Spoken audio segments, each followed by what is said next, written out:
The president with his latest spin on Russia interfering in the U.S. election, tweeting this just a little while ago. I'm quoting him now. I'm very concerned that Russia will be fighting very hard to have an impact on the upcoming election based on the fact that no president has been tougher on Russia than me. They will be pushing very hard for the Democrats. They definitely don't want Trump, close quote. That's simply clearly not true. The U.S. intelligence community has concluded that the Russian leader Putin was trying to help Donald Trump when he meddled in the 2016 election, something the Senate Intelligence Committee on a bipartisan basis recently backed up. If that's not enough, you can hear it straight from the source. We're talking about the Russian President Vladimir Putin, who specifically said in Helsinki at that joint news conference with the president that he wanted Donald Trump to beat Hillary in the election. Hillary Clinton. Listen to this.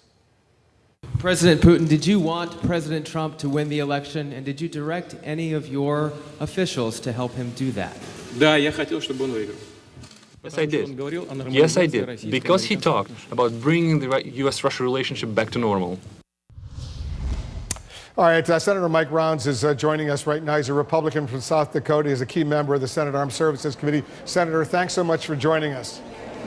Appreciate the opportunity, Wolf. So what do you think of the president's claim this morning in that tweet that the Russians are going to be working very hard in the midterm elections in November to help Democrats get elected and make sure that Republicans like you, I don't know if you're even up for re-election this time, but make sure Republicans lose?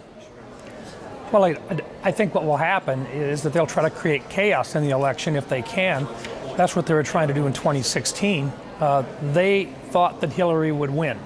And when they saw an opportunity to help Mr. Trump, they took advantage of that. But what they really wanted to do was cause chaos. And I think in 2018, I think they'll try to do exactly the same thing again. It's what they're doing in Western Europe today. And I don't think that they're going to change until we actually have the ability to send a very powerful message that it's simply not acceptable and that there's a price to be paid. Well, you're right. One of the goals of the Russians, according to the U.S. intelligence community, the Obama intelligence community, and the Trump intelligence community, is to sow discord, to create chaos in the American political system. But it didn't stop there. As well as the Senate Intelligence Committee, Republicans and Democrats, they also concluded that the Russians not only wanted to sow discord, but they also wanted to make sure that Hillary Clinton lost and finally that Donald Trump won. That was their goal. Do you accept that that was the goal of the Russians, according to the U.S. intelligence community? I think the most recent reports that I could discuss that have been unclassified would suggest that they were not happy with Secretary of State Clinton's activities and what they felt was her interjection in Mr. Putin's last, if you want to call it his last election. And he never forgot that. And I think that's a large part of it. I think there was a significant amount of animosity between Mr. Putin and the former Secretary of State. I think that played into the election process as well. Yeah, clearly they didn't like Hillary Clinton. They didn't like the Obama administration. And as you heard Putin himself say, that's why he preferred and he worked to try to help Donald Trump win the election. Do you think there's any evidence, have you seen any evidence at all, Senator, that the Russians right now are working to help Democrats, forget about sowing discord or chaos, but to help Democrats win the midterm contest? The most recent reports that we've had have simply been that they'll do everything they can to undermine the confidence in the election process. They do not like democracy. They do not like free elections. They don't like it when the United States has confidence in the outcomes of elections. So what you'll see them do is sow seeds of disbelief. They'll work their propaganda, and they're not just doing it the way they used to do it, which is through newspaper ads and TV ads, commercials, and so forth. They're using it through social media now. But then they're doing one more thing.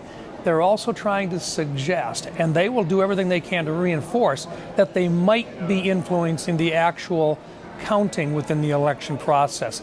They'd like us to believe that they might be able to impact certain areas around the United States where the votes are being tallied, and it wouldn't take a whole lot of those different locations where they could just suggest that we have the wrong numbers being added up, that they would then be successful in their move to give less confidence to us that our system is true and honest in its accounting systems. So how do you explain the president being so nice to Putin when they met at Helsinki and saying all those positive things about Russia, and Pompeo, Mike Pompeo, the Secretary of State, just a few moments ago saying that it was a great meeting and they've agreed to work together to create a joint U.S.-Russia business council to even improve relations, even as you suggest and others suggest, the Russians are seeking to undermine U.S. democracy.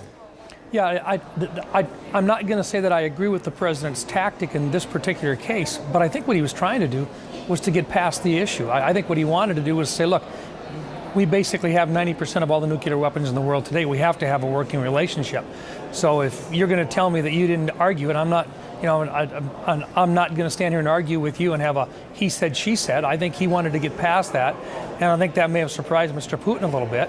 But at the same time, I'm not sure that that was necessarily the correct tactic to use. Clearly, Mr. Putin was very actively involved in the elections.